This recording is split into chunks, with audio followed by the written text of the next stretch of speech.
Je remercie les organisateurs du séminaire de m'avoir invité. Donc, le titre de mon séminaire est Continuer le discret dans les théories physiques, et plus particulièrement deux figures de discret et de continu, la particule et le champ.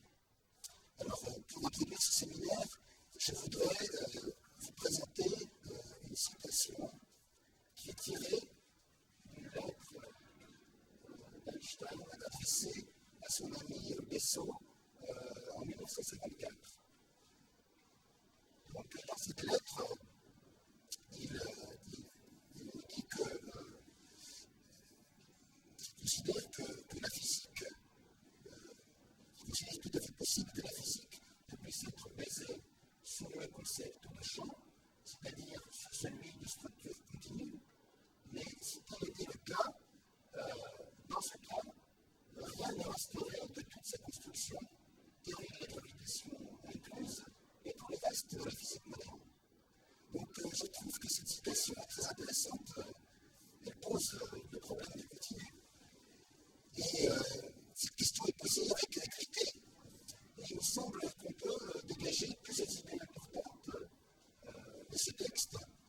Tout d'abord, celle qu'une théorie du continu pour Einstein est une théorie des champs.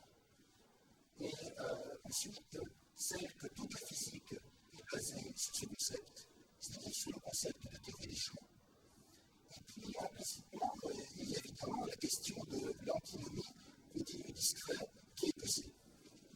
Donc, dans ce séminaire, je voudrais élaborer sur ce thème en discutant la notion de particules et de champs.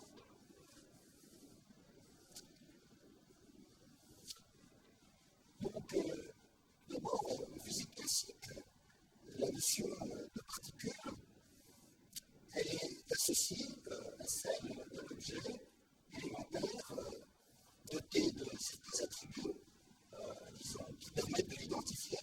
Par exemple, une masse, une charge électrique, et puis aussi certaines propriétés de localisation spéciale.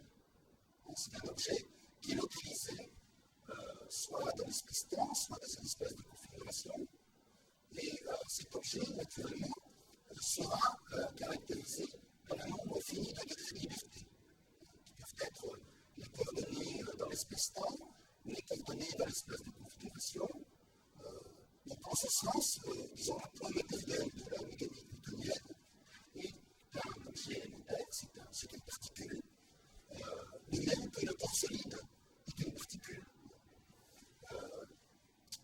Donc, voilà comment se présente la notion de particule, je dirais, en physique classique.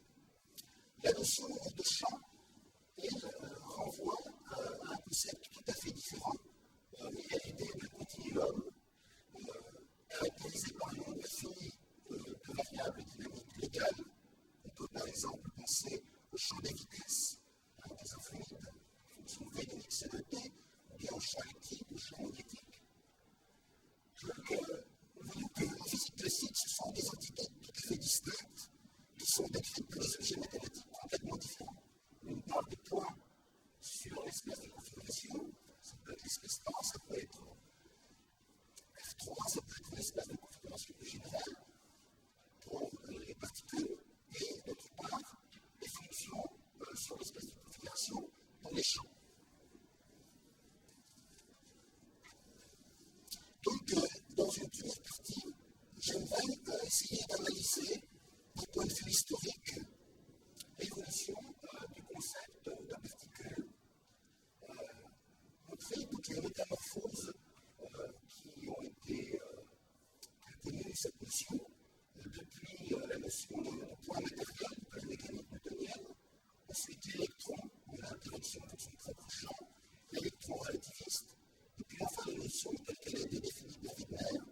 signification de concepts tels que le concept de localité, de causalité et de symétrie. Et je pense qu'un des concepts les plus importants qui a été, disons, voilà, la signification a changé profondément, c'est celui de localité. Donc, dans une deuxième partie, je parlerai du problème du découpage des échelles. Alors, je voudrais essayer d'avancer l'idée qu'il n'y a pas un continu en physique, il y a une multiplicité de continus qui se manifestent à travers la multiplicité d'échelles qui décrivent les différentes strates de la vérité physique. Et la question qui se pose, c'est celle du conflit entre cette multiplicité d'échelles et l'idée d'élémentarité. Alors, je poursuivrai en discutant la notion de structures émergentes. En gros, il s'agit de deux points de vue antagonistes, deux descriptions du réel, l'une qui est fondée sur une démarche réductionniste, qui est fondée sur l'idée de l'élémentarité, qui est celle des physiciens des particules, qui va aller sonder l'élémentaire, couper les objets en morceaux, et aller à des énergies de plus en plus grandes et à des distances de plus en plus petites. L'autre est un point de vue radicalement différent, point de vue émergent qui met l'accent sur le rôle des comportements collectifs. Donc, comme vous le savez, il s'agit d'un débat très ancien. Il y a eu beaucoup de discussions sur ces sujets, mais il est intéressant de remarquer que ce débat a été ravivé par les développements récents dans le domaine de la physique de la matière condensée.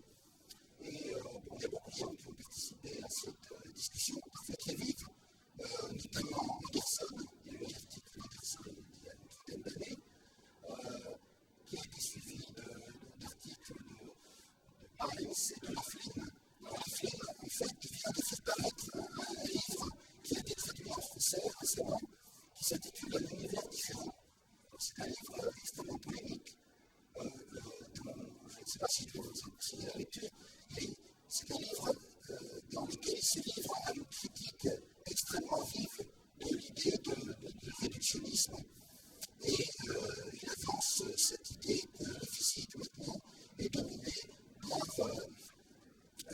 par l'idée d'émergence. Voilà quelques extraits de son livre que je vous présente. Les précisions de nos mesures nous permettent de dire avec assurance que la quête d'une vérité ultime est terminée, mais aussi qu'elle a échoué, puisque nous savons maintenant que la nature est devenue un tour de vérités oubliées, dont chacune descend de sa vérité mère et la transcende, à l'échelle de mesure augmente. Plus loin, nous ne vivons pas la fin de la découverte, mais la fin du réductionnisme, la fausse idéologie qui promettait à l'humanité la maîtrise de toutes choses, grâce au microscopique, et balayée par les événements et la raison. Je raconte pas mon compte naturellement ce texte. J'essaierai de l'illustrer par des considérations tirées de la physique et de la matière condensée. Je pense qu'il y a là un débat intéressant qui est nourri par des développements expérimentaux récents. Alors, je commence par cette analyse historique de la notion de champ et de celle de particule. Donc, d'abord, théorie classique des champs. Bon, comme nous le savons tous, la notion de champ, elle est apparue d'abord en fait, comme celle de substitut. Un substitut de la notion d'action à distance. Bon, je l'illustre dans un contexte élémentaire qui est ici celui de particules en interaction gravitationnelle. Imaginez une particule qui interagissent gravitationnellement. Donc, on pourrait dire qu'il y a une force qui propage entre les particules dirigées. Dans le point de vue champ, il y aura la chose suivante. Chaque particule est soumise à un objet local qui est son champ au point RI, et ce champ est déterminé naturellement par l'ensemble des autres particules présentes dans l'espace. Sur le plan strictement mathématique, ces deux formulations sont complètement équivalentes. Mais l'avantage conceptuel de cette deuxième formulation, c'est de mettre en avant l'idée de localité. C'est-à-dire ce qui se passe au point RI dépend du champ au point RI. Donc il y a cette idée de localité qui commence à jouer, mais bon, à ce stade, ce n'est que le réel futur, je dirais.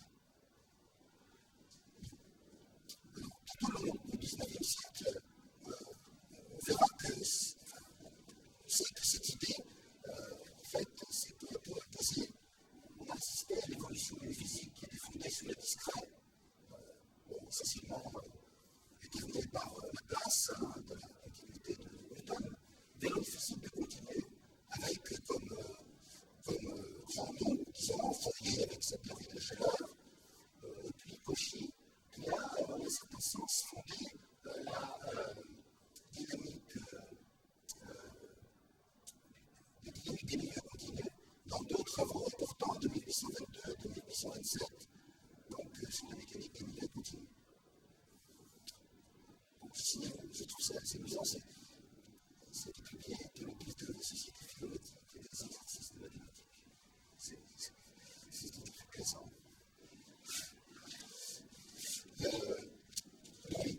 Cette idée de champ prend du corps avec Faraday, principe de l'égalité, et surtout avec Maxwell, qui en 1864 construit une théorie dynamique de la bouche électromagnétique. Et je dirais qu'à ce moment-là, le champ n'est plus simplement un substitut à cette notion d'action à distance, mais il devient une véritable variable dynamique, en ce sens, qui possède une énergie, possède une impulsion, un moment cinétique. C'est une variable dynamique indépendante.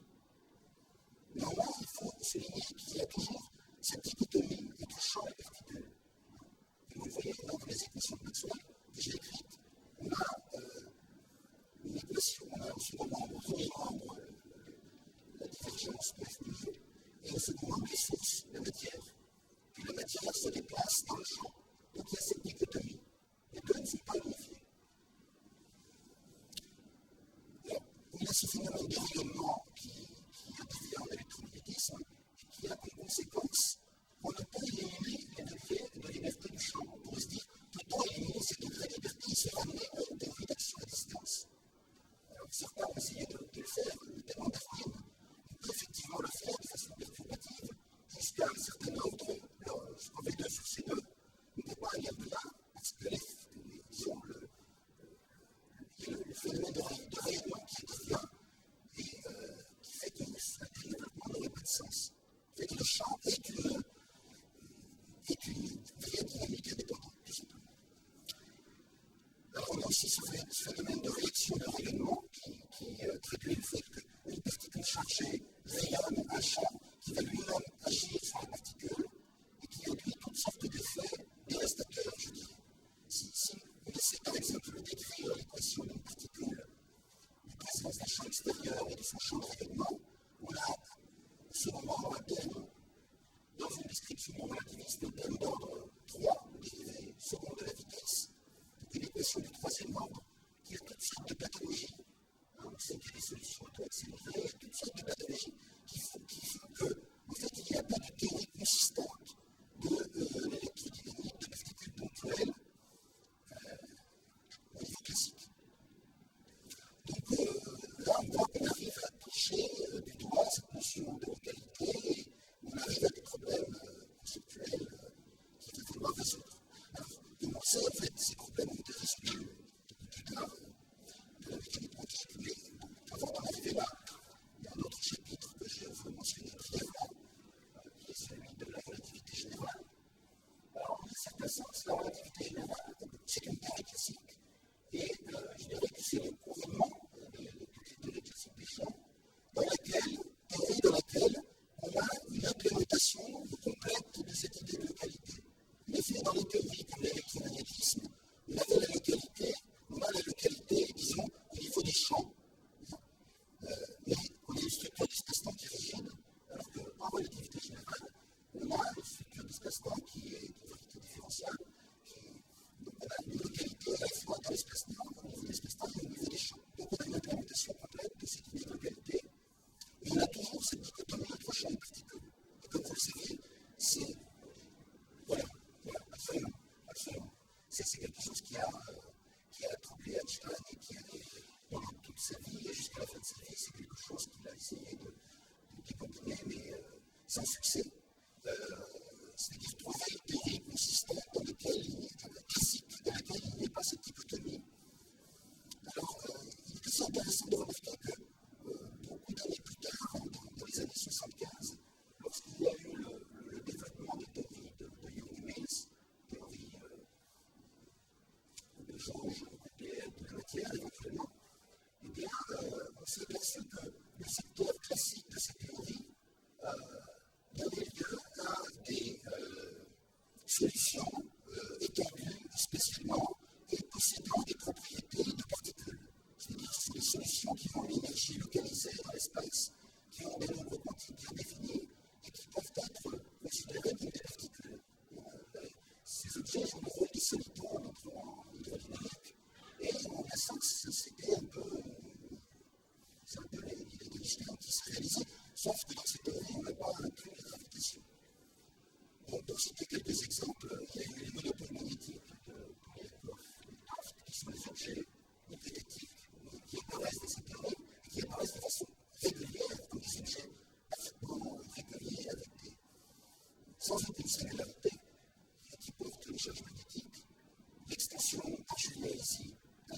objets chargés, et puis les vortex de Nielsen, qui sont des objets unidimensionnels qui portent un flux magnétique qu'on observe dans les superconducteurs. Donc là, on voit, il est intéressant de signaler qu'il y a ces structures discrètes qui apparaissent dans des théories continues, et j'y reviendrai un peu plus tard quand je discuterai cette notion d'émergence.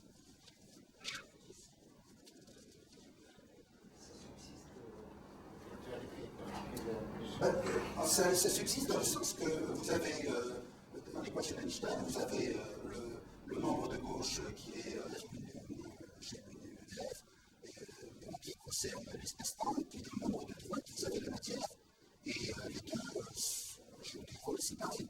En fait, l'idée serait que ce sont des éléments qui que dans l'équation de Maxwell, en fait, c'est exactement le même statut. Alors, maintenant, j'en arrive à la mécanique quantique. Alors, comme vous le savez, bien entendu, c'est un cadre conceptuel entièrement différent dans lequel les variables dynamiques deviennent des opérateurs. Et je rappelle que le mariage de cette théorie avec la relativité a soulevé des problèmes considérables, et en particulier ces problèmes de localité qui nous intéressent aujourd'hui. Ce concept de localité, de causalité, et surtout celui de localité, a été la source de multiples débats, et ce ne sont pas des questions philosophiques, je dirais, ce sont vraiment des questions motivées par des expériences de pensée qui jouent un rôle très important.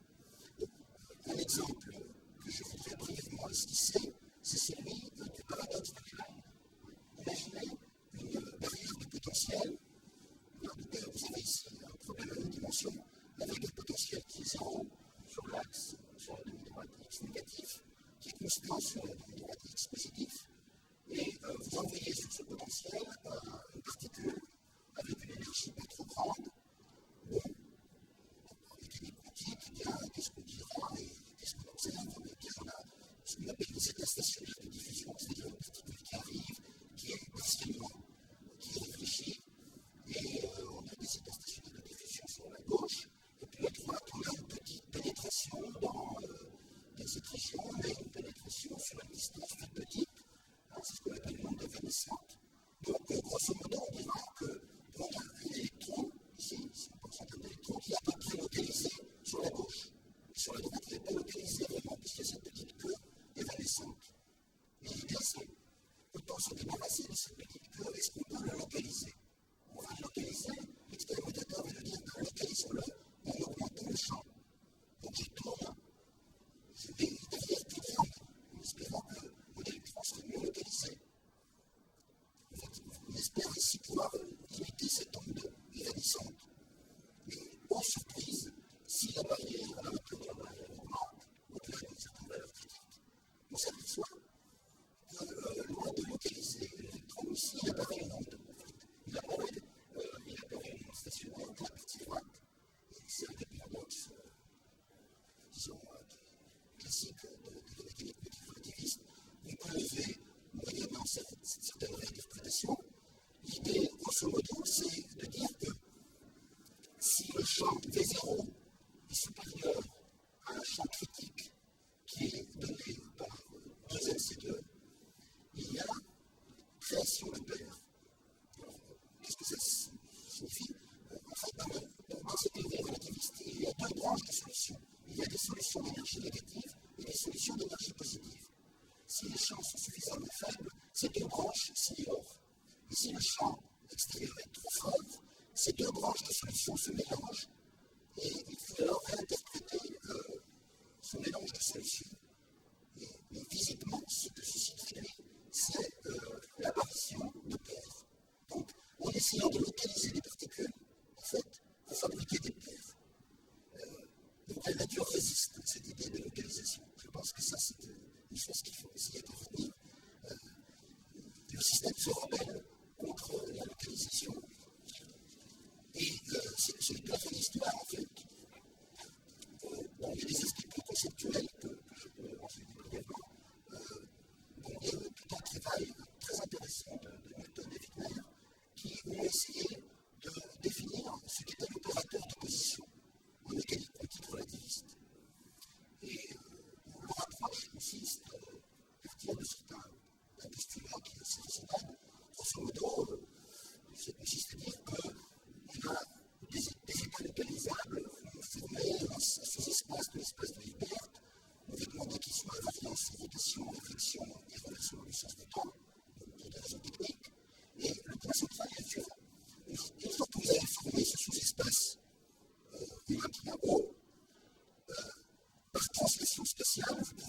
d'autres états émettant quelconque petit a. Et dire que ces états sont localisés, c'est dire que, mathématiquement, ces fonctions d'onde SA et S0 sont orthogonales. Donc en opposant à ces deux sous-espaces d'états orthogonaux, on arrive à définir cette notion de localisation. Mais là encore, il y a une surprise. On observe que les fonctions d'onde que l'on construit de cette façon-là ne sont pas du tout des fonctions d'onde localisées au sens naïf. Ce n'est pas du tout des fonctions d'état en fait. Elles sont étendues. Elles sont étendues et elles ont des pathologies. Bon, elles ne se transforment pas de façon variante, il y a des effets à causer. Bref, on voit que c'est une construction qui est minimale. Ça peut vraiment sur des actions très, très raisonnables, mais il reste certains paradoxes. Il semble qu'il n'y ait pas vraiment d'opérateur de position, même pour les particules, si on suit cette analyse. Alors je dirais que le problème est encore plus grave.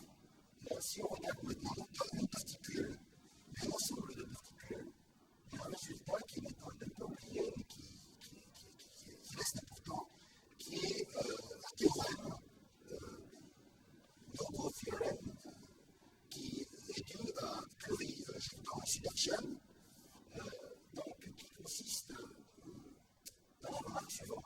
En fait, donc, ces auteurs ont essayé de construire une mécanique quantique, classique d'ailleurs, mais surtout une mécanique relativiste hamiltonienne. Et pour cela, ils procèdent en deux étapes. D'abord, conceptuellement, construire une mécanique hamiltonienne, ça veut dire trouver une réalisation de l'algèbre de Lie du groupe de symétrie, ça peut être le groupe de Galilée, ça peut être le groupe de Poincaré, en termes des variables canoniques de la théorie XI et PI. Construire une réalisation des dix générateurs en termes des XI et PI qui satisfont relation de computation en projet de puissance standard. Cette étape-là ne pose aucun problème. Deuxième étape, on demande maintenant que les observables de position. On peut essayer de fabriquer des observables de position. Et si on identifie ces observables de position variables canoniques XI, donc ces XI vont devoir se transformer pour des coordonnées d'espace-temps, et bien là, on montre que algébriquement, le problème n'a pas de solution, sauf la solution triviale. Donc, il n'y a pas de mécanique quantique, de mécanique relativiste hamiltonienne consistante, à moins de modifier la notion de l'opérateur de position. Et cette modification sera ad hoc, elle dépendra du potentiel que l'on choisit. Donc, là encore, on voit qu'il y a des difficultés, et de toute part, il y a des difficultés, je dirais, avec cette mécanique quantique relativiste, soit des créations de paires, soit ces problèmes de localisation. Donc, il faut en fait, ce qui est derrière tout cela, c'est l'idée qu'il n'y a pas de théorie à une particule. Il n'y a pas de théorie à une particule. Il faut passer à une théorie à plusieurs particules, et une théorie à plusieurs particules, c'est une théorie des champs. Donc, très brièvement, cette théorie des champs, elle a été construite, je dirais, en partie grâce aux travaux de Wigner, qui a défini ce qu'on appelait une symétrie. Et donc, ce sont des travaux extrêmement importants dans lesquels il définit de façon réellement correcte ce qu'est une symétrie en mécanique quantique. Et le fait qu'il montre qu'à toute symétrie, on peut faire correspondre un opérateur de S, et que ces opérateurs forment une représentation de groupe de symétrie, représentation à une phase près. Donc, il y a ce rôle des représentations projectives qui a été mis en avant par Wigner, et qui n'est pas une curiosité, qui joue vraiment un rôle important, qui permet de comprendre, par exemple, pourquoi on a des spins entiers ou des demi-entiers. Et puis, ensuite, il y a cette idée de représentation irréductible, qui est fondamentale, et qui lui permet de définir ce qu'est un état élémentaire. Un état élémentaire sera associé à une représentation irréductible du groupe de symétrie en question. Donc, si le groupe de symétrie, c'est le groupe des rotations, un état élémentaire sur les rotations, ce sera un état de spin. Si c'est le groupe de Poincaré, ce sera un état qui va porter une masse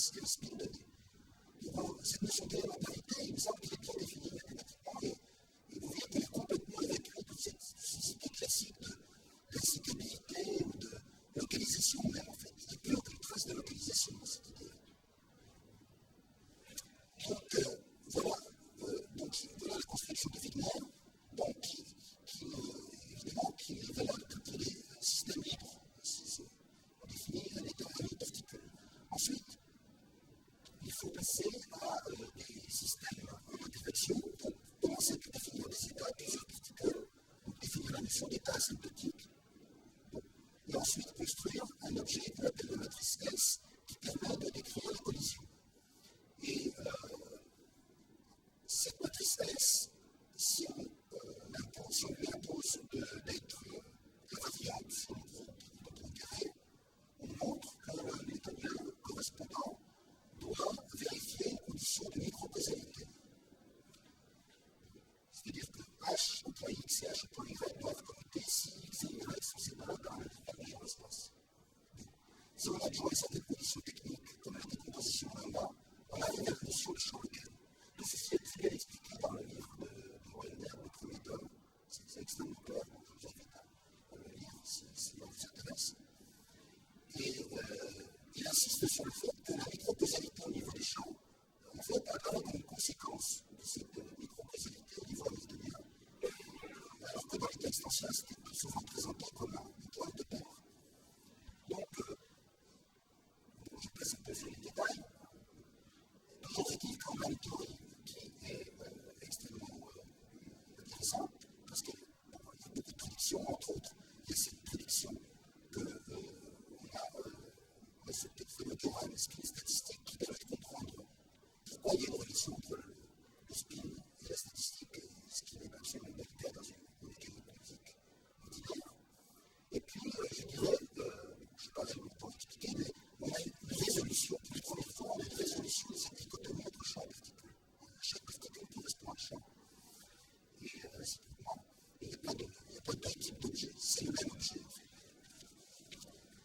Bon, alors tout ceci peut paraître en fait, magnifique, et c'est effectivement magnifique, mais vous le savez, en fait, dès qu'on essaie de mettre vraiment en œuvre, il y a quand même certains problèmes qui apparaissent.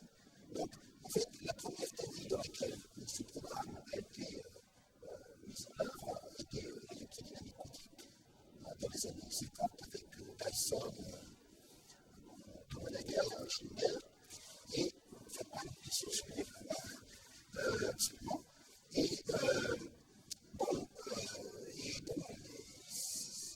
les physiciens se sont été confrontés à un problème évident en théorie des perturbations, dès qu'on calcule un processus à une boucle, on obtient des intégrales qui présentent des divergences, par exemple des divergences logarithmiques, des quantités de ce type-là. Donc là, on a la borne supérieure de l'intégrale n'est pas fixée par la théorie.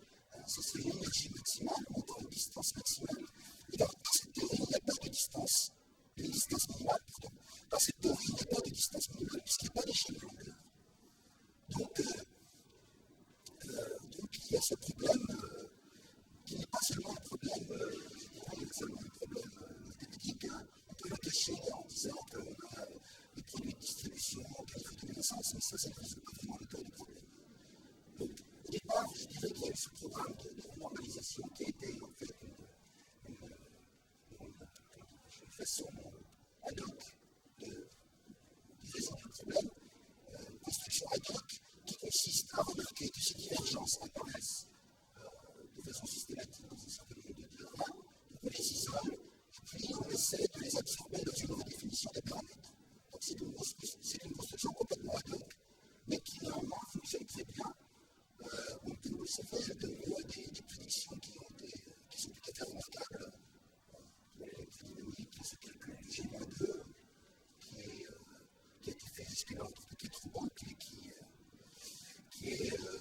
donne des résultats extrêmement impressionnants.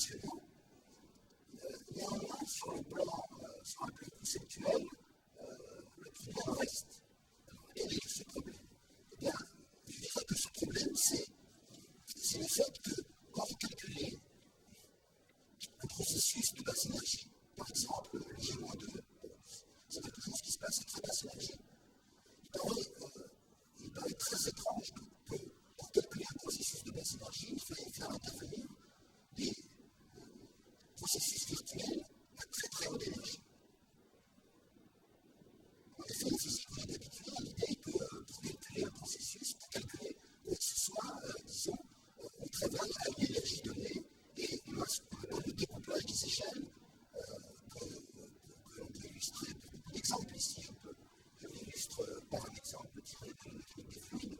Vous savez tous que pour décrire la mécanique des fluides à l'échelle macroscopique, on utilise l'équation de Navier-Stokes.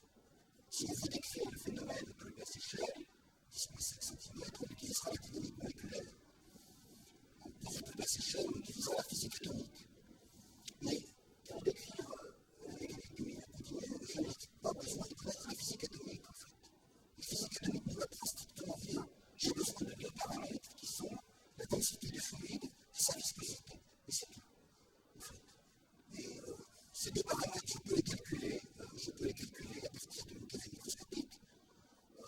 Et bon, ce calcul d'ailleurs ne donne pas lieu à la divergence parce qu'il y a réellement cette séparation des échelles. Donc, et ceci se retrouve partout en physique, il y a une séparation des échelles. Et ici, on est dans une situation tout à fait nouvelle, apparemment, de ce qu'on appelle la séparation des échelles. Toutes les échelles énergie interviennent, toutes les échelles longueur interviennent. Alors, on sait que, donc je dirais que c'est ça le problème physique important, qui a été compris assez tardivement grâce aux travaux de Wilson et Kadenoff, et grâce à l'analyse des phénomènes critiques. Très brièvement, je rappelle un peu comment le lien avec les phénomènes critiques peut être compris. Dans les phénomènes critiques, c'est-à-dire dans les pics de transition de phase du second ordre, on a deux échelles. On a une échelle de distance microscopique, qui est l'échelle, disons, d'interaction entre les spins, entre les particules. Et puis on a une échelle qui est engendrée spontanément, qui est la longueur de corrélation du système. Et qui est, alors, qui peut être en fait réglée en réglant la température. Je ne suis pas très bien équipé, mais voilà, par exemple, un schéma dans lequel vous voyez une simulation du modèle d'ici, et vous voyez ces amas qui se forment, et la taille des amas devient énorme au moment où le système, où la température devient proche de TC. Donc, la longueur de corrélation, en gros, c'est la taille de ces amas. Et cette longueur de corrélation, on peut la faire varier librement. Et on peut essayer d'étudier cette physique au voisinage de la longueur de corrélation, c'est-à-dire au voisinage de T égale DC. Et bon, Kadenoff, Wilson et beaucoup d'autres montraient que cette physique à grande échelle, en fait, était décrite par une théorie des champs normalisable. Et le fait que ce soit une théorie normalisable permet de comprendre l'universalité, c'est-à-dire la dépendance par rapport aux détails microscopiques. C'est-à-dire que, quelle que soit la nature du réseau, les détails microscopiques, en fait, les comportements à grande échelle, les exposants critiques ne vont pas en dépendre. Donc, il y a cette idée d'universalité qui est fondamentale et que l'on peut comprendre grâce à une théorie normalisable.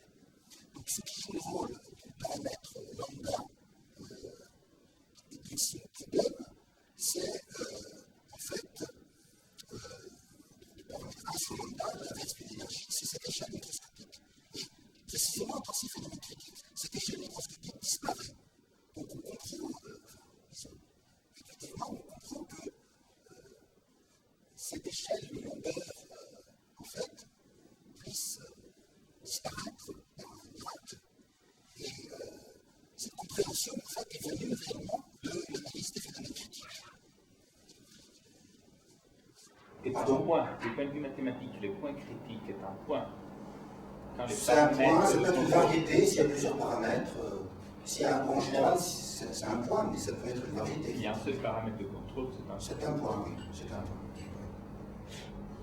Donc, ce qu'il faut, un point intéressant qu'il faut mettre en avant, c'est le fait que cette limite continue statistique qui a été disons, développée par Wilson et Kadenoff, c'est une limite continue de nature très différente des limites hydrodynamiques.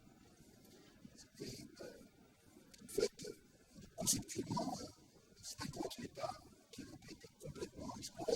Il y a eu des travaux extrêmement intéressants de John Lazino qui ont essayé d'explorer cette limite continue statistique du point de vue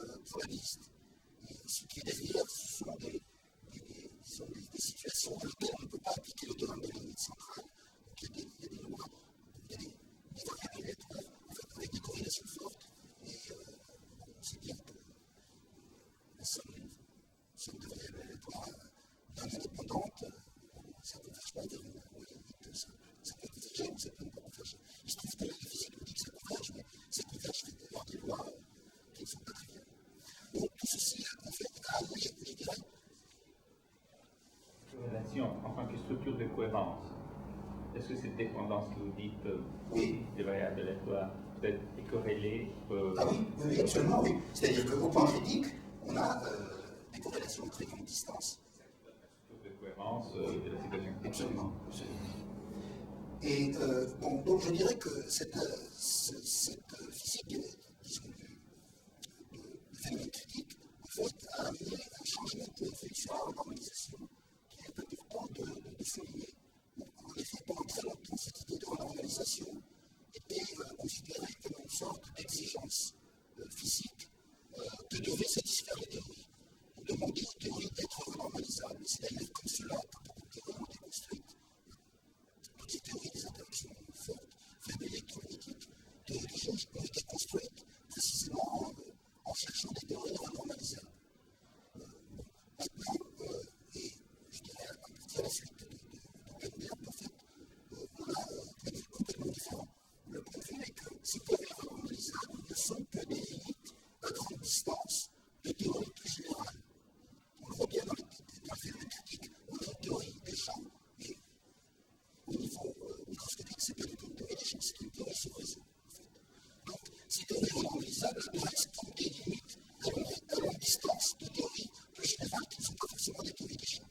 Donc, voilà un extrait de l'ouvrage de Heisenberg que j'ai mentionné tout à l'heure, qui développe un peu ce point de vue. La normalisabilité n'est pas une exigence physique et que n'importe quelle théorie quantique réaliste contiendra des termes normalisables aussi bien que non normalisables.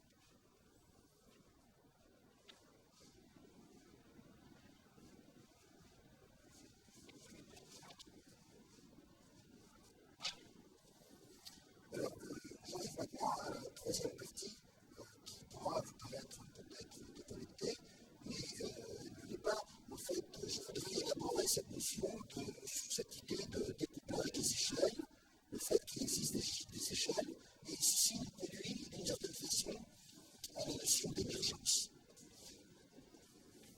Alors, je ne suis pas philosophe, mais bon, on peut dire en quelques mots peut-être l'émergence, on peut dire que l'émergence, c'est une émergence pour avoir l'idée que bon, il y a différents niveaux de réalité, et puis chacun de ces niveaux de réalité a des propriétés qui sont fondamentales et irréductibles. Irréductibles en ce sens qu'elles ne peuvent pas être déduites, en un sens qu'il faudrait préciser, de ce qui se passe à plus basse échelle. Et bon, c'est une idée qui a un concept apparemment un peu flou, on se demande pourquoi les physiciens sont allés chercher ce concept. Donc, cette idée a eu tant de succès ces dernières années. Je dirais que ça vient à partir du développement de la physique, des physiques statistiques, des systèmes en équilibre. L'effet dans ces systèmes, bon, de façon un peu naïve, disons, on voit apparaître des structures émergentes. Voilà l'exemple d'une structure émergente qui est obtenue à partir d'une simulation très très simple, équation de diffusion plus une condition limite très très simple à l'origine. Ça vous fabrique une structure comme ça. Bon, c'est vrai que ce genre de choses, c'est assez intéressant. Alors, bon, maintenant, si on essaie de réfléchir de façon un petit peu plus profonde, peut-se dire que ces propriétés d'émergence, oui, bon, elles peuvent apparaître effectivement dans des systèmes complexes, macroscopiques, classiques, mais est-ce qu'elles ont à voir vraiment avec la physique de l'élémentaire? Est-ce que l'émergence peut avoir quelque chose? Est-ce qu'il peut y avoir une émergence dans l'élémentaire? Alors, je voudrais donc montrer en fait sur quelques exemples que ceci est tout à fait possible. Et ces exemples sont tous tirés de la physique de la matière condensée. Alors, un premier exemple, je vais essayer de ne pas être trop technique, mais il faut préciser un tout petit peu les notations. Donc, le premier exemple, c'est celui de l'équation de Dirac en physique du solide. Pour disons, axiomaticien habitué à une vision très axiomatique des gros groupes de représentation. L'équation de Dirac, officier décimé, ça paraît invraisemblable. En effet, l'équation de Dirac est associée à l'idée de représentation spinorielle de Lorentz, des choses bien solides. Et en physique du solide, on n'est pas du tout dans cette situation, on n'a même pas d'invariance de translation. Donc, le groupe de Lorentz, il est léger. On a cassé toute ces symétries. Alors, comment l'équation de Dirac peut-elle apparaître? Alors, l'idée, un modèle très simple dans lequel on peut voir apparaître cette équation de Dirac est le suivant. Vous prenez une chaîne d'atomes, encore une chaîne des points qui sont sur une droite, et vous imaginez que ce sont des atomes, des sites d'un réseau, et vous regardez l'électron qui peut sauter d'un site au site suivant sur ce réseau. Bon, il y a un Hamiltonien qui décrit bien cette physique de saut d'un électron sur le site suivant qui est décrit ici. Et le spectre de ce Hamiltonien, on peut le construire, c'est très très simple. On trouve un spectre discret si on a une chaîne finie, et un spectre qui est annexé par un entier petit n qui varie entre moins n sur 2 et n sur 2, où il y a le nombre d'atomes. Donc on a un certain spectre de n particules, et on peut maintenant s'amuser, par exemple, à prendre une certaine forme de limite continue, c'est-à-dire prendre une chaîne infinie. Une chaîne infinie dépend. Donc grand n va tendre vers l'infini. De ce cas, on aura maintenant en fait un spectre, pour un physicien, qui a un spectre continu, puisqu'on a un spectre qui est de plus en plus resserré, et qui se passe comme si on avait un spectre continu, avec une relation de dispersion qui est représentée sur ce schéma.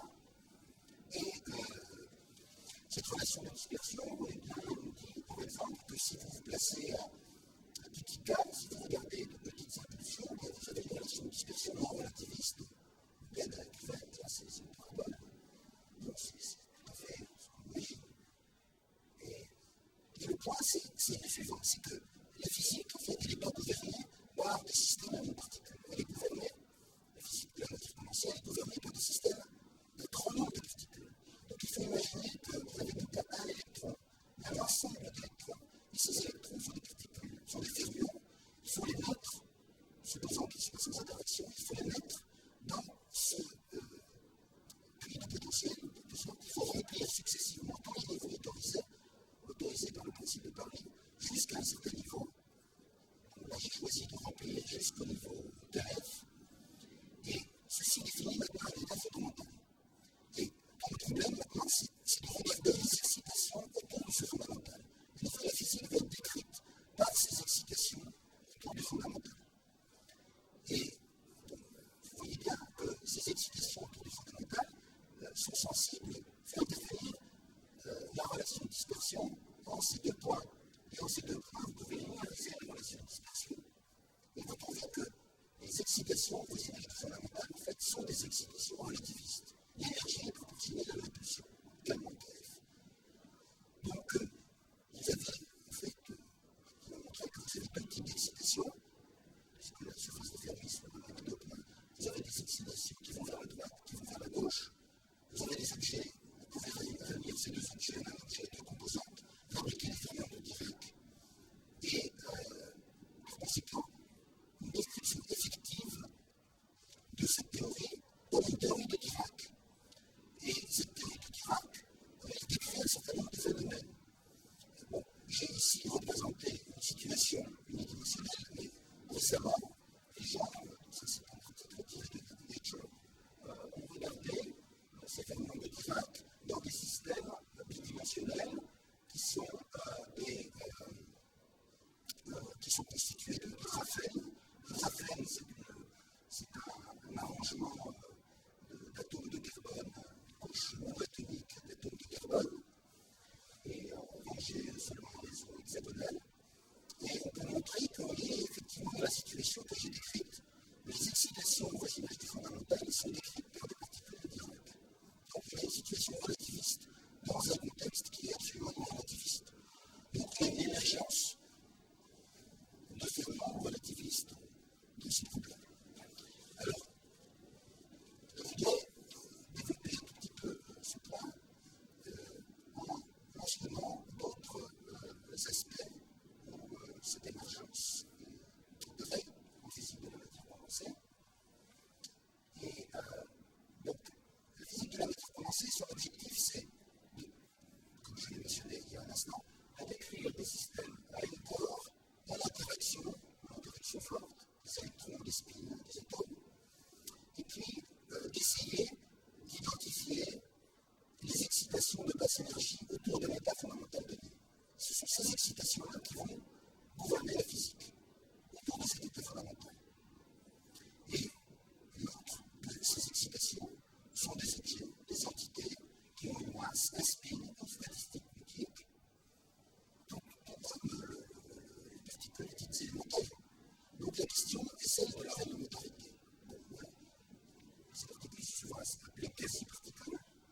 bien dans un superfluide.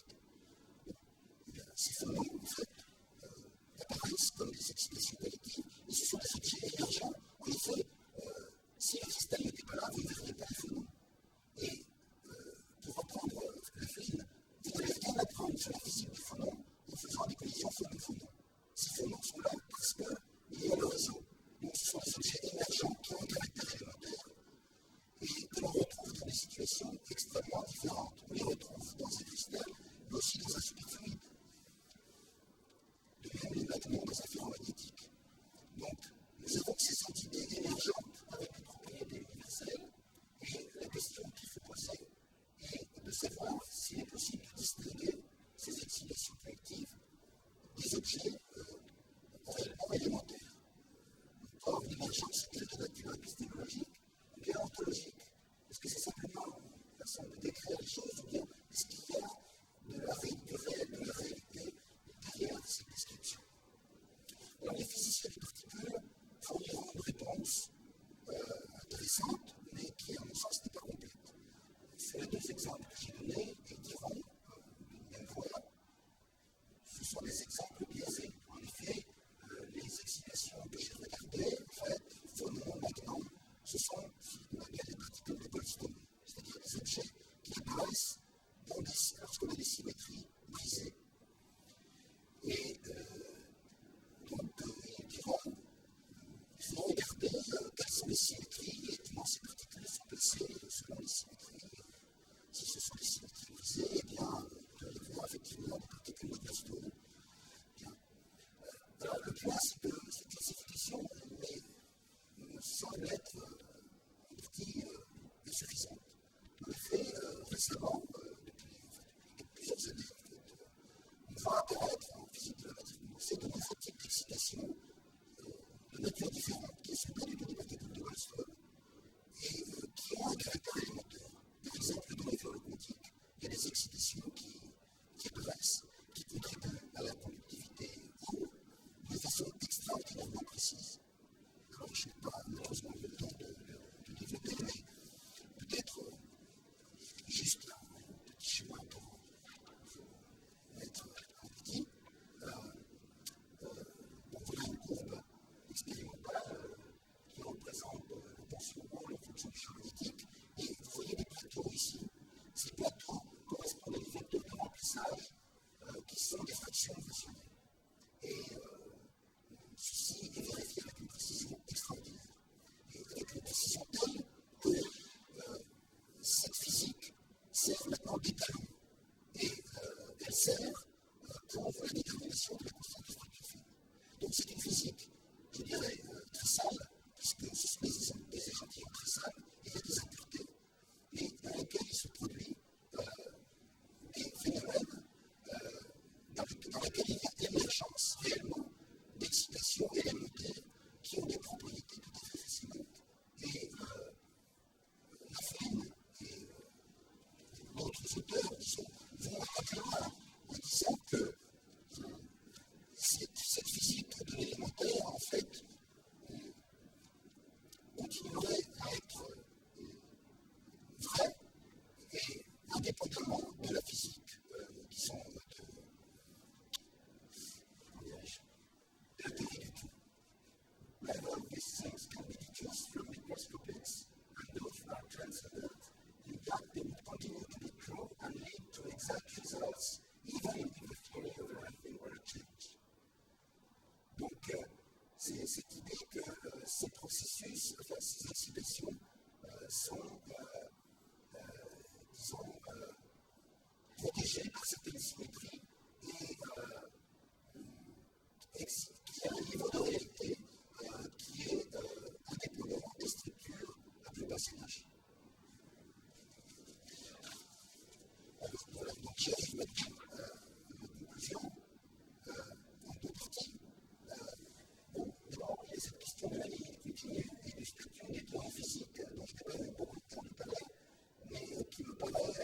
des arguments d'indépendance statistique.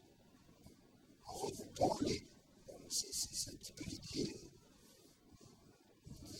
probabiliste, nous avons regroupé avec des variables, c'est l'application des théorèmes de la limite centrale plus ou moins sophistiquée. Donc la mécanique statistique, je dirais, permet de comprendre ce passage de l'échelle microscopique à l'échelle macroscopique. Et c'est une théorie pragmatique probabiliste. En un sens un petit peu différent,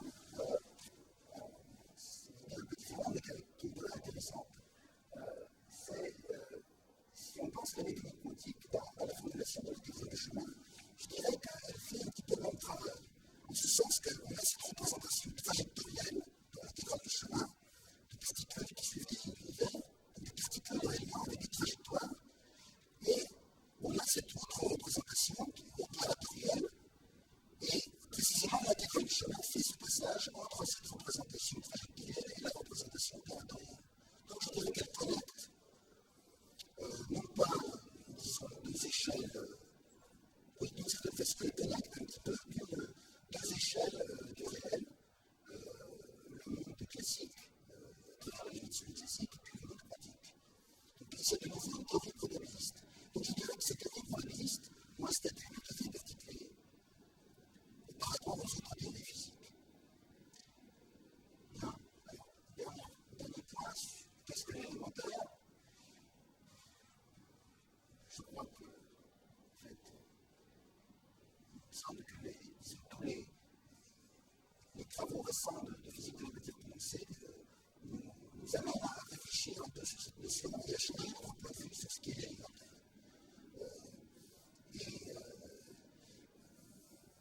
Il y a une question qui reste tout de même ouverte et à laquelle la physique de la matière condensée ne répond pas, et qui est, je dirais,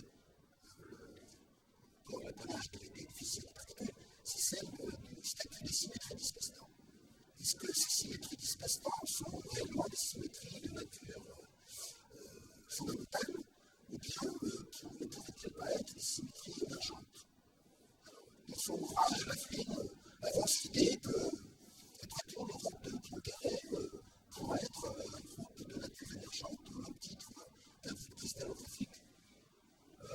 Alors c'est une idée qui pour le moment n'a aucune base physique, mais si tel était le cas, je pense que ça nous amènerait à remettre en question beaucoup de nos conceptions sur la nature de l'élémentaire. Pour terminer, je voudrais présenter une citation de Maxwell à laquelle j'adhère profondément. The true logic of this world is in the calculus of probabilities.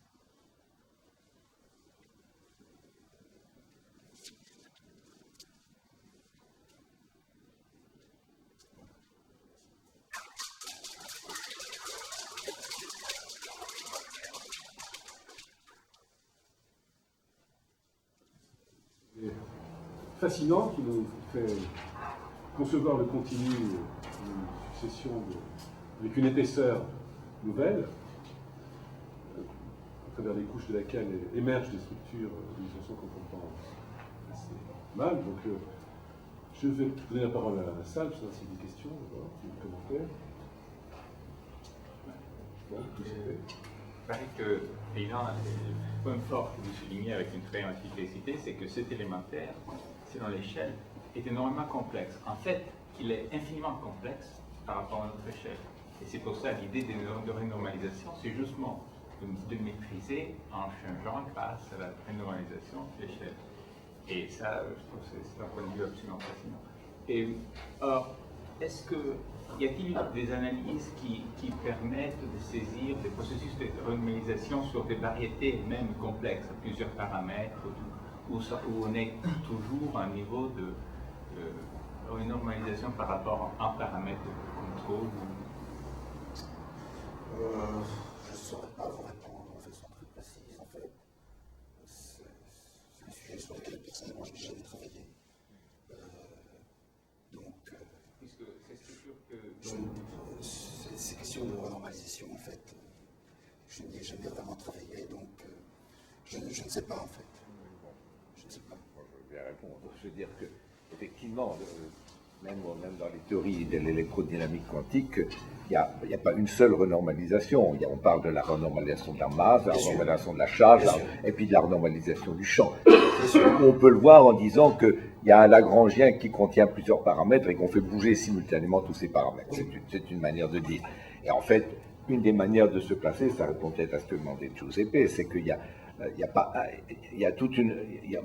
en général un seul Lagrangien, mais il y a une variété de Lagrangiens, et on se meut là-dedans, et on fait une géométrie ou une dynamique à l'intérieur d'une variété de Lagrangiens. La renormalisation, le groupe de renormalisation, c'est ça, et en fait, les derniers développements sur le groupe de renormalisation, disons ceux qu'on a développés dans ces dernières années, c'est même faire apparaître ce groupe comme un groupe de transformation à une infinité des dimensions de paramètres. Donc, on peut prendre en compte tous les paramètres à la fois. Donc la renormalisation, c'est une idée qui c'est pas simplement faire bouger un paramètre, c'est faire bouger, j'allais dire, les lois fondamentales. Si on croit à la formulation lagrangienne de la physique, qui est la méthode la plus efficace dans beaucoup de cas, on fait bouger le lagrangien dans une variété relativement vaste de lagrangiens possibles. On se meut à l'intérieur d'une réalité différente. D'une réalité différente, c'est à l'intérieur des Lagrangiens, on ne se meut pas à l'intérieur de l'espace physique, mais à l'intérieur, on a une dynamique propre à l'intérieur des Lagrangiens, c'est-à-dire à l'intérieur, disons, des lois physiques possibles. Oui, effectivement, c'est l'ensemble des constantes de couplage qui est expliqué. Et la dynamique sur l'ensemble des constantes de couplage qui peut être l'ensemble infini de constantes de couplage. Dans les théories non renormalisables, a priori, il y a une cascade infinie de constantes à introduire.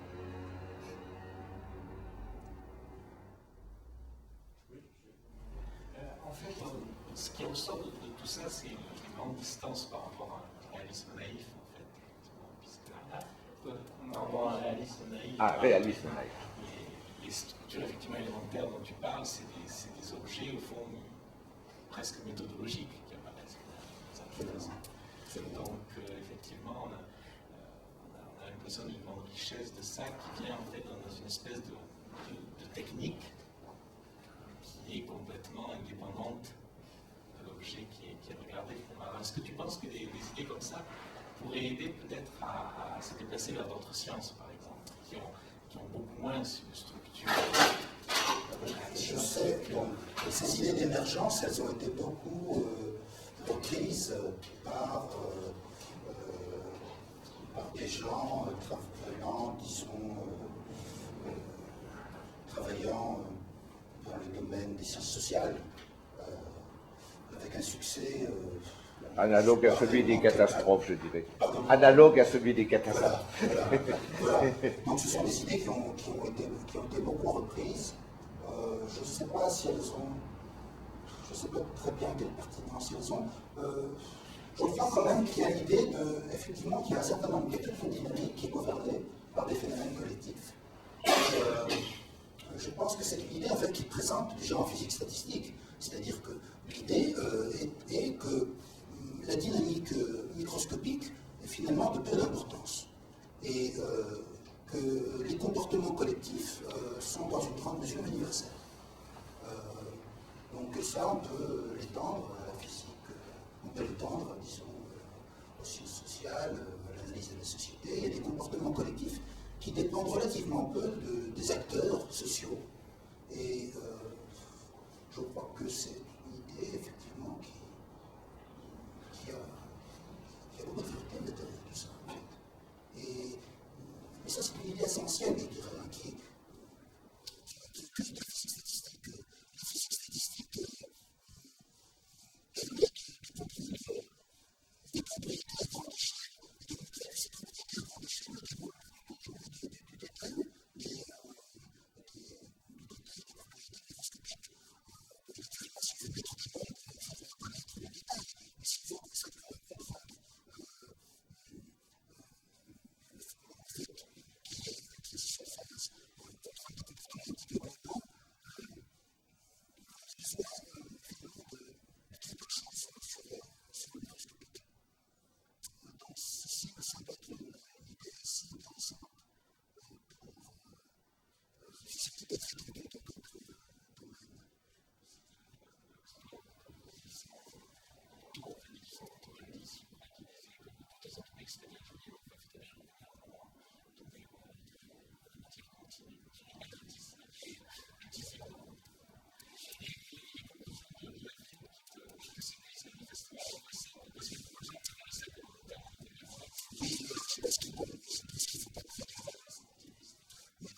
s'est laissé emballer, peut-être, je dirais.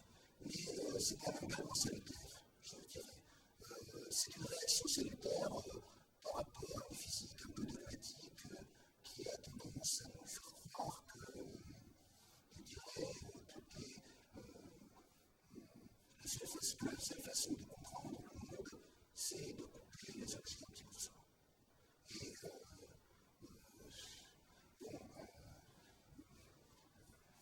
il y a eu dans la métaphysique studiée des articles tout à fait intéressants.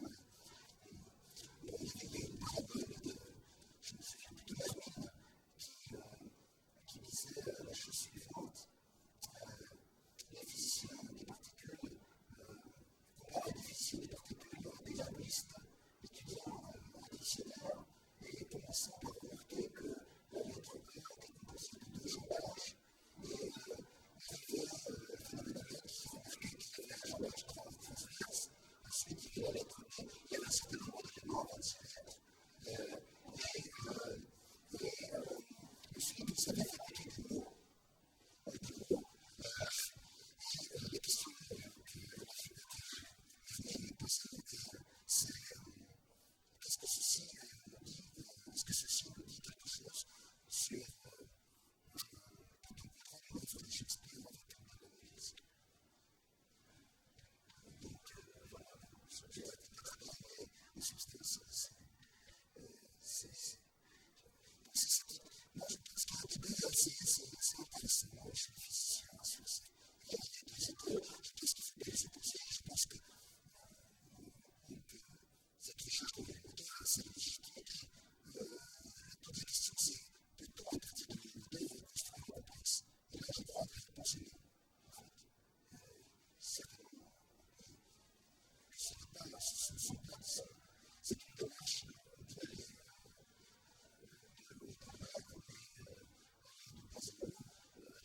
statistique, certes, mais sur le plan démarche vraiment constructive et très opérationnelle, je dirais ça. On avait l'habitude de dire ce qu'on fait en physique des particules, c'est ça, je jette ma montre par terre, elle est cassée en morceaux. Et à partir des morceaux, j'essaie de reconstituer le mécanisme.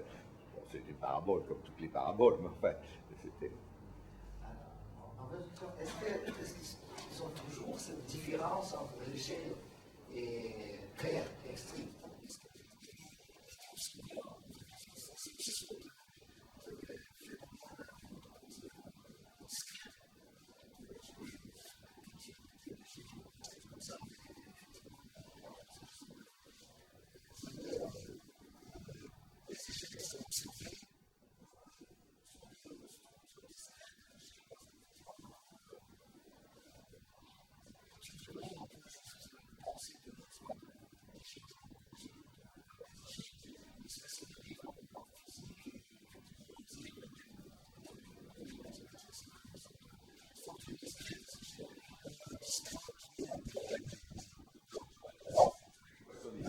Sur les échelles. Oui, sur les échelles. Non.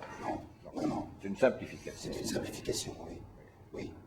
Une question que j'aimerais poser aux mathématiciens est celle de la pertinence de cette idée d'échelle, comment dirais-je, en mathématiques. Il me semble que les mathématiques sont étrangement absentes de tout ce débat et je ne sais pas pourquoi.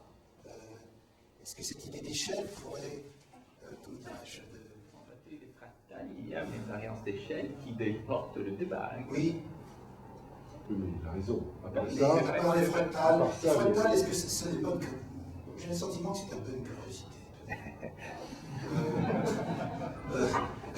C'est-à-dire, c'est un...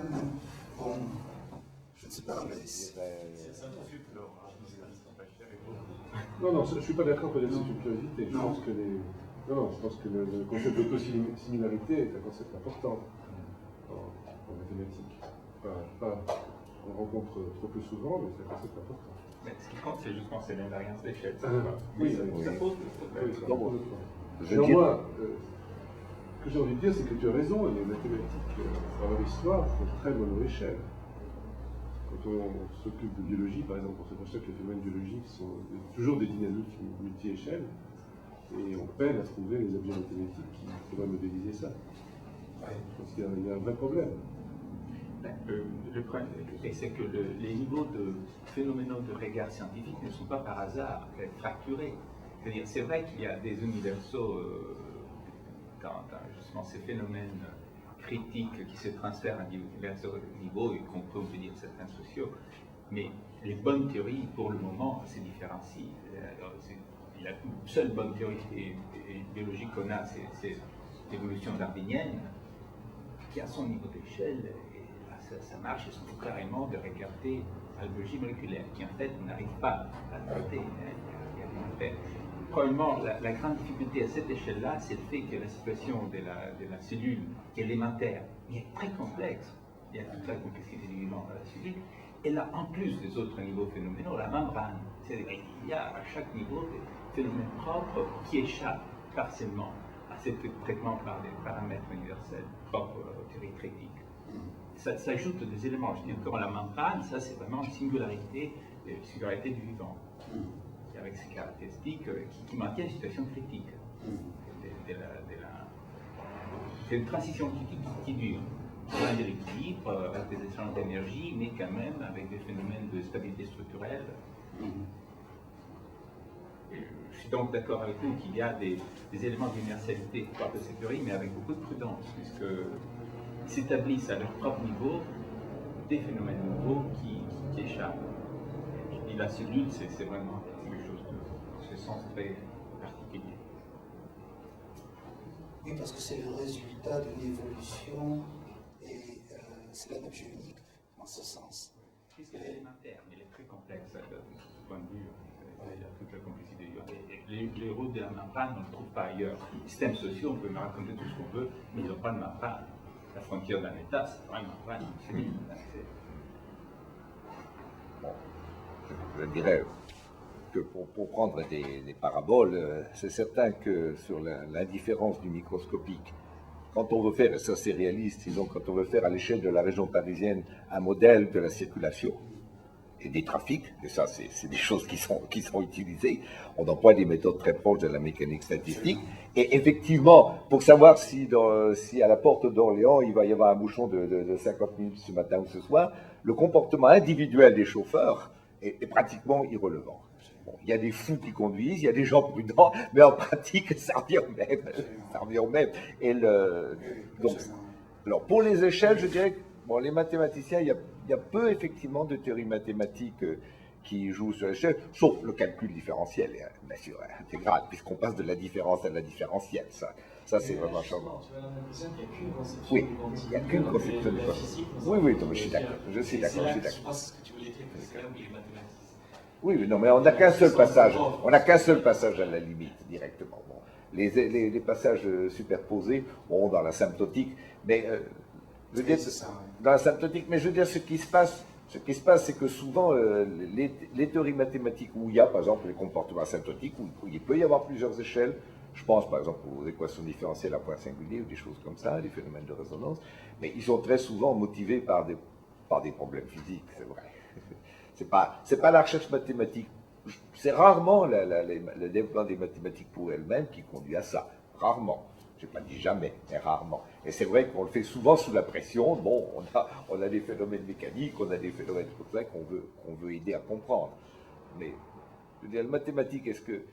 D'ailleurs, en tout cas, c'est contraire à ma philosophie de base de séparer les mathématiques du reste des sciences. Donc, l'idée qu'elles pourraient chercher leur développement, toujours.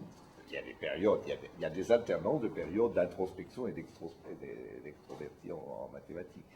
Alors moi, je dirais que sur un plan un peu plus technique, en géométrie, les développements récents de la géométrie tropicale, c'est peut-être justement la géométrie tropicale. C'est un cas où on ne garde que la forme, on ne cherche pas le détail des singularités, des surfaces, des courbes, etc., mais on ne garde qu'une forme globale. Et ça, c'était un outil extrêmement utile récemment. Enfin bon, c'est un outil qui est encore en devenir, en développement.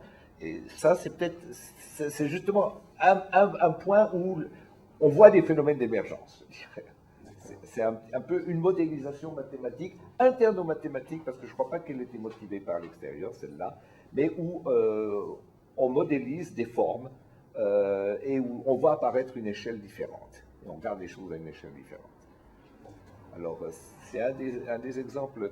Et c'est lié, par exemple, en fait, si on réfléchit, c'est pas très différent des automates cellulaires. Il y a quelque chose de, dans les idées, c'est assez proche des automates cellulaires.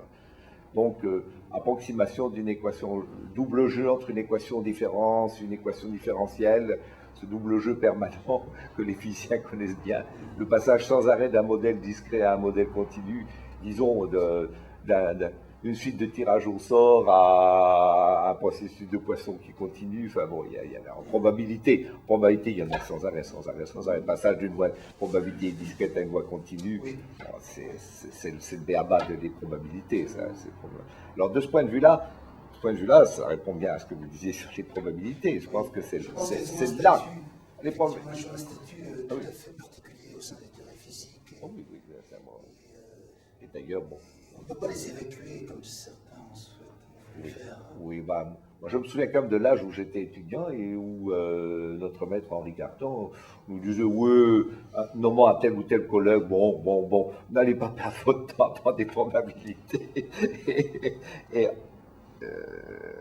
où c'était malvenu de s'intéresser dans les années 40 ou 50. Bon, il y a eu Émile Borel, d'accord.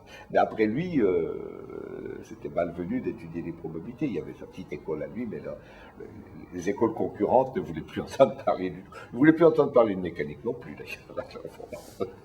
Donc, c'est revenu, je veux dire, heureusement, il y a eu un retour. Enfin, c'est toujours difficile de dire si une idée. Bon,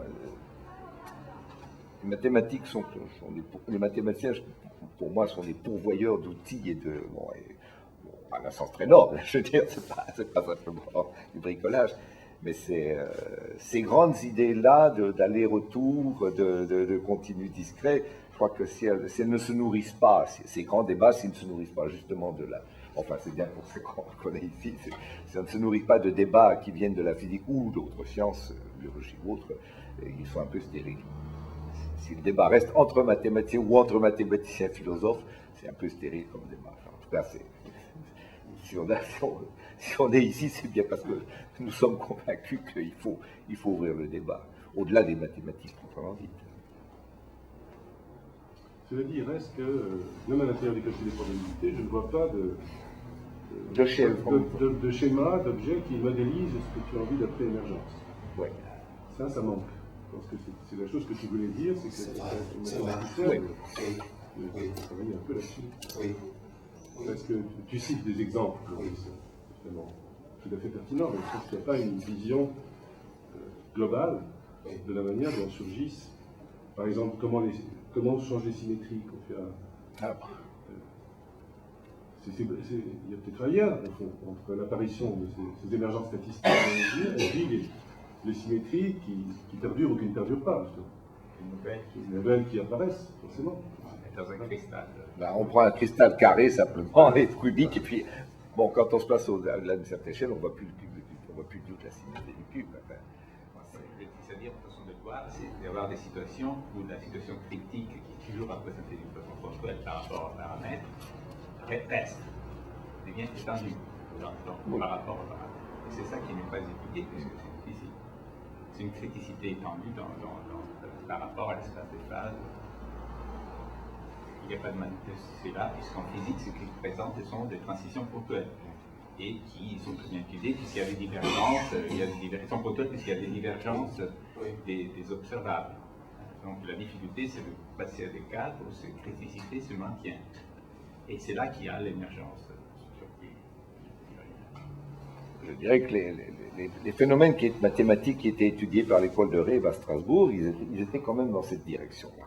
Je veux dire, les canards, c'est-à-dire les retards à la bifurcation, ou des choses comme ça, les fleuves, enfin bon, un certain nombre de phénomènes qu'avait étudié, ou le moiré, enfin des phénomènes que l'école de Rêve avait essayé de développer à Strasbourg, il y a une vingtaine d'années, c'était quand même motivé essentiellement par, bon, qu'est-ce que c'est que le moiré?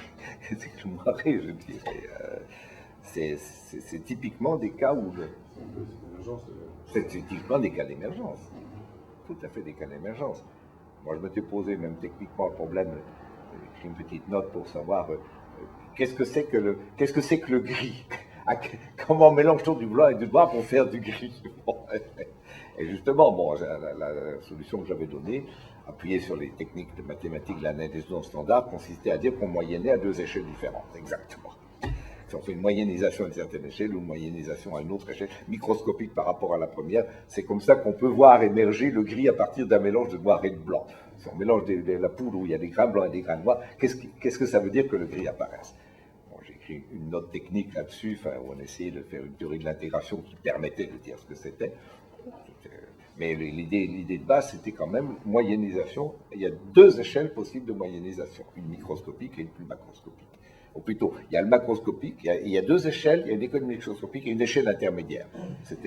C'est seulement quand on moyennise à l'échelle intermédiaire qu'on voit apparaître le gris. Parce que si on est à trop macroscopique, on ne voit plus rien du tout. Si on est microscopique, on voit les grains blancs et les grains noirs se séparer. Et c'est à l'échelle intermédiaire. Donc il faut plusieurs niveaux de moyennisation. Et les techniques d'analyse standard étaient des techniques qui permettaient de définir justement ces moyennisations à plusieurs niveaux, ou ce que j'appelais geler les passages à la limite, c'est-à-dire on dit, bon, quand ça devient microscopique, non, le microscopique, c'est le vieux paradoxe de Berkeley, est-ce que dx égale 0 n'est pas égal à 0, je veux dire, bon, quand on fait un passage à la limite, en général, le paramètre, quand la limite a été obtenue, il est 0. Bon, mais il y a quand même, il y a ce qui se passe juste avant le passage à la limite, et c'est ça qui est mathématiquement intéressant, mais c'est vrai que les méthodes habituelles mathématiques permettent difficilement d'en rendre compte. Alors l'analyse au standard était un effort pour en rendre compte. Il y a même beaucoup en théorie du signal, reconnaissance Oui, d'image, oui. ce qui fait exactement ça. Et c'est un exemple d'ailleurs très intéressant parce que les gens qui s'inspirent de la physiologie de l'œil pour construire des algorithmes numériques, c'est quand même quelque chose. Là effectivement, on est plein dans le multi-échelle. Samedi 24 juin, une conférence de Mala là-dessus, à l'IHP. Vous avez une question? Oui, est-ce que le réductionnisme n'a pas aussi une preuve, un brevet de faisabilité du fait de l'existence de la constante de Planck qui marque la fin de la descente en échelle? La fin de la descente en échelle, qu'est-ce que vous voulez dire? Quand on bute sur la constante de Planck, sur le temps de Planck, sur la longueur de Planck, on ne peut pas descendre plus bas au niveau des échelles. Oui, enfin, disons que c'est une longueur qui est fabriquée à partir des constantes universelles que l'on connaît. Bon, c'est une extrapolation qui est pour le moment qui est problématique. Je veux dire, effectivement, à partir des constantes universelles dont nous disposons, on peut fabriquer une longueur de Planck à base de Planck. Bon, peut-être se passerait-il une physique différente à cette échelle, mais personnellement, il y a doute qu'il n'y ait rien entre l'échelle Planck et l'échelle à laquelle nous travaillons, c'est-à-dire sur 10 puissance 15 ordres de grandeur, qu'il n'y ait aucun autre phénomène, ça me semblerait assez étonnant. Il y a encore des échelles par rapport à ce qu'on a vu jusque-là en physique, ça semblerait assez étrange. Oui, il y a encore pas mal d'intermédiaires, mais on peut espérer ou... Oui, je dirais quand même. On peut espérer, oui. Mais je dirais que ce n'est qu'une simple analyse dimensionnelle. Et bon, est-ce qu'il faut croire Pour tempérer ça, je dirais que si la longueur de Planck et l'unité de temps de Planck sont très petites, la masse de Planck est loin d'être petite. Elle est de l'ordre du microgramme, donc même plus grand. Donc, la masse de Planck, je veux dire, si vraiment il y avait une échelle ultime, bon, la longueur et l'unité de temps dans le système de Planck sont extrêmement petites par rapport à notre échelle, mais l'unité de masse n'est pas du tout petite. Loin de là. Et ben, l'ordre du coup, je ne sais pas combien, c'est microgrammes, même plus élevé que ça. L'échelle de longueur, c'est 10 puissance moins 35 mètres, 65 mètres. Le seul microgramme, on se divise. Et actuellement, on accède à des distances. Moins 18. 10 puissance moins 18. Oui. Donc imaginez qu'il n'y a rien sur toute cette intervalle. Cet ordre de grandeur. Sur cet ordre de grandeur, c'est. Et rien au-delà. Et rien au-delà, oui. Bon.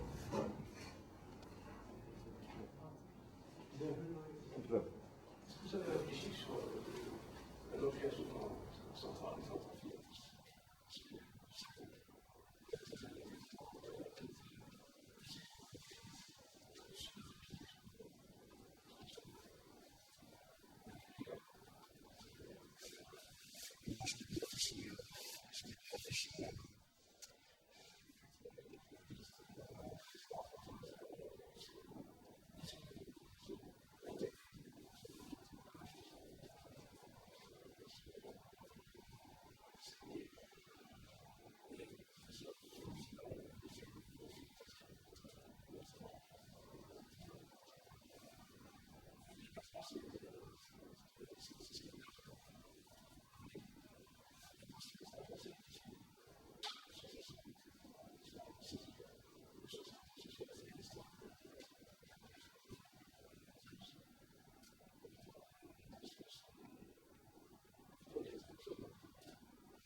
C'est des interactions qu'on ne comprend pas, qu'on ne connaît pas. En physique, on a l'impression qu'on comprend un certain nombre des interactions. Et on est incapable d'expliquer les interactions de neurones. On a des mathématiques tout de même qui nous aident énormément, qui sont fondamentales, qui sont cet outil, je pense